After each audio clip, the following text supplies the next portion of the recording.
Ma spero di aver provocato questi ragazzi a riflettere molto, a pensare al senso delle cose. Il progetto Fondamenta, una rete di giovani per il sociale, è un progetto provocatorio che stimola a portare il linguaggio del teatro, le modalità del teatro, a essere parte attiva della comunità, a raccontare le vicende della comunità,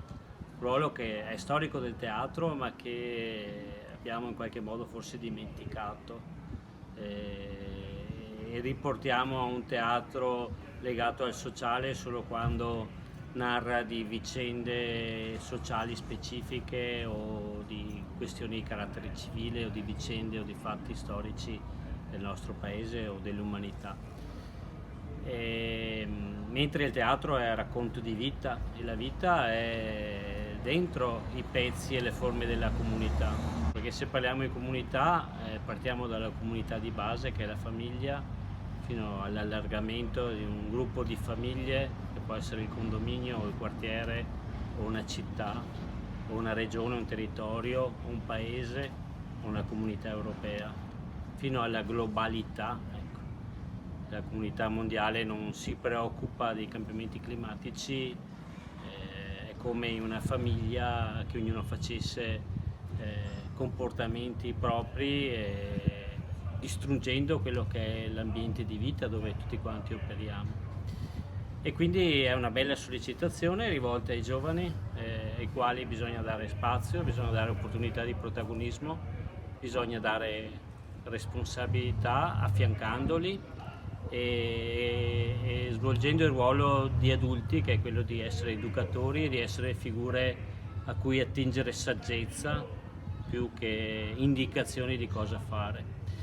E quindi insomma abbiamo lavorato un po' su questo, cercando di fare un piccolo gioco di analogie, di parole che possono essere utili per il teatro, utili per la comunità.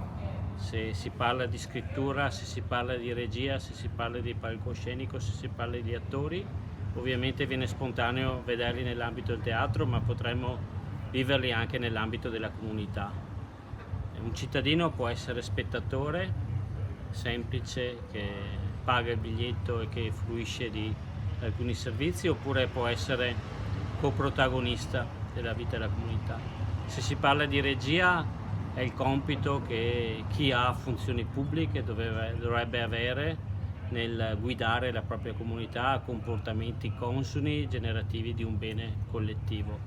Per cui insomma ecco, attorno a queste parole ci siamo un po' divertiti a fare questi parallelismi, ma entrando in profondità dentro al senso delle parole, cercando di riscoprirne i veri significati, cercando di pensare come il linguaggio teatrale possa essere un elemento educativo che attraverso una forma anche piacevole, anche divertente, ma non per questo carica di significato, possa dare un contributo a ritrovarsi nell'essere comunità e nel fare comunità. Diciamo che il teatro, come altre arti, che può essere il cinema e la musica, sono formidabili linguaggi per raccontare le nostre vicende, piccole o grandi che siano, per smascherarne i limiti, per ritrovarne il senso, per suscitare domande, per offrire un'idea, una qualche occasione per cercare di creare bene e valore comune. E credo che un progetto di questo tipo debba avere questo compito, debba essere un'occasione per aprire degli spazi, invitare i giovani, sollecitarli a essere protagonisti della loro vita, in un'ottica di alleanza generazionale, in cui tutti siamo chiamati a essere insieme protagonisti di un cambiamento reale e non solo virtuale.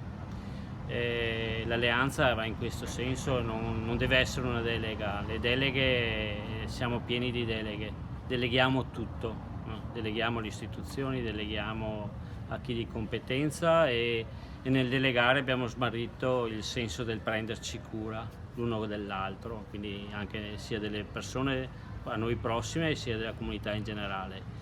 e di fronte a grosse sfide che la vita dell'oggi ci pone, o ci mettiamo in ottica di alleanza tra generazioni o il rischio è di vivere i corpi separati dove mettiamo in discussione il nostro futuro, tanto più che in un paese come il nostro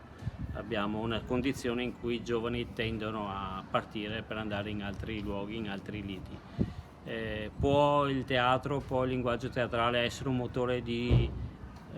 rilancio delle forme della comunità? Io ne sono convinto e ho cercato di sollecitare i ragazzi a prendere in mano la loro vita, a prendere in mano il futuro e esserne protagonisti e a cercare appunto di dare un contributo positivo alla comunità mettendomi io stesso a loro disposizione, perché se no diciamo delle belle parole però poi